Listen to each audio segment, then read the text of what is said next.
உலகில் கடல் பயணங்கள் தோன்றிய காலங்களிலேயே கலங்கரை விளக்கங்களும் தோன்றிவிட்டன. தூரத்தில் வரும் கப்பல்களுக்கு கரையை காட்டுவதே கலங்கரை விளக்கங்களின் வேலை. எகிப்தின் பாரோ ஆஃப் அலெக்சாண்ட்ரியா மற்றும் கிரீஸின் கொலாசஸ் ஆஃப் ரோட்ஸ் ஆகிய 2 கலங்கரை விளக்கங்கள் பண்டைய கால உலக அதிசயங்களில் இடம்பெற்றிருந்தன. தமிழ்நாட்டில் மொத்தம் 25 கலங்கரை விளக்கங்கள் உள்ளன. அவற்றுள் சென்னை மெரினா கடற்கரையில் அமைக்கப்பட்டிருப்பது முக்கியமான ஒன்றாகும். சுமார் 45 அடி உயரத்தில் 10 தளங்களுடன் கட்டப்பட்ட இது சென்னையின் 4வது கலங்கரை விளக்கமாகும்.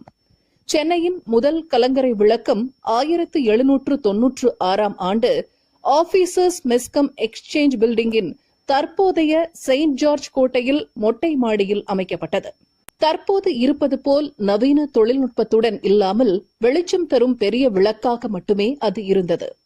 இது 1841 வரை செயல்பட்டது. பின்னர் அது செயின்ட் ஜார்ஜ் கோட்டையாக மாற்றப்பட்டது. 2வது கலங்கரை விளக்கம் 38 அடி உயர ஊதா நிற கோபுரம் செயின்ட் ஜார்ஜ் கோட்டையின் வடக்கில் பிரத்யேகமாக அமைக்கப்பட்டது. இது 1884ஆம் ஆண்டு ஜனவரி 1ஆம் தேதி முதல் செயல்பட தொடங்கியது. அந்த இடம் தற்போதைய உயர்நீதிமன்ற வளாகத்தில் உள்ளது. 1894ஆம் ஆண்டு வரை செயல்பட்ட இது அர்பன் விளக்குகள் மற்றும் பிரதிபலிப்பான்களுடன் கூடிய ஒளிரும் விளக்காக அமைக்கப்பட்டிருந்தது. 3ஆம் கலங்கரை விளக்கம் 1894ஆம் ஆண்டு அப்போது புதிதாக கட்டப்பட்ட சென்னை உயர்நீதிமன்றத்தின் மத்திய பிரதான குவிமாடத்தில் அமைக்கப்பட்டிருந்தது.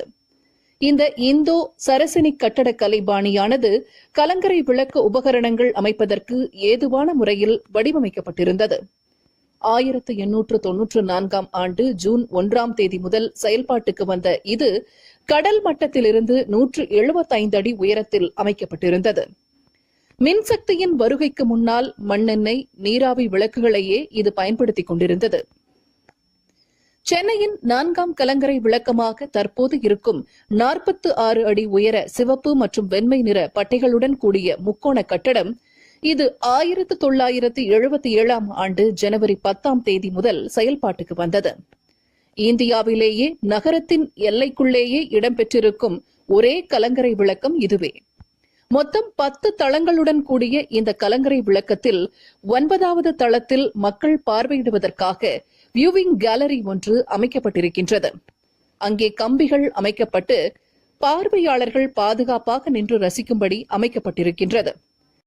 மேல்தளத்தில் அமைக்கப்பட்டுள்ள ரேடார் மூலம் 100 கிலோமீட்டர் வரை கடலில் உள்ள படகுகள், கப்பல்களை கண்டறிய முடியும்.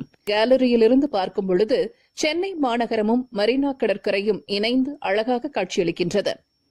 அனுமதிக்கப்படாமல் இருந்த நிலையில் 2013ஆம் ஆண்டு நவம்பர் 14ஆம் தேதி முதல் மீண்டும் குறிப்பிட்ட நேரம் மட்டும் பார்வையாளர்களுக்காக செயல்பட தொடங்கியது.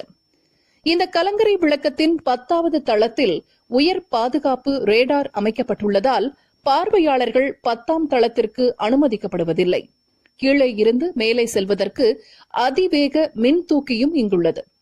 28 கடல் மைல்கள் வரை இதன் ஒளி தெரியும். தரைத்தளத்தின் பின்னால் பாரம்பரிய அருங்காட்சியகம் ஒன்றும் உள்ளது. இங்கு இதற்கு முன்னால் அமைக்கப்பட்டிருந்த கலங்கரை விளக்கத்தில் பயன்படுத்தப்பட்ட தொழில்நுட்பங்களை காட்டும் கருவிகள் இடம்பெற்றுள்ளன. அதேபோல் சென்னை கலங்கரை விளக்கங்களின் ஓவியங்களும் இடம்பெற்றிருக்கின்றன. சென்னையில் தவறாமல் பார்க்க வேண்டிய இடங்களில் இந்த கலங்கரை விளக்கமும் ஒன்று.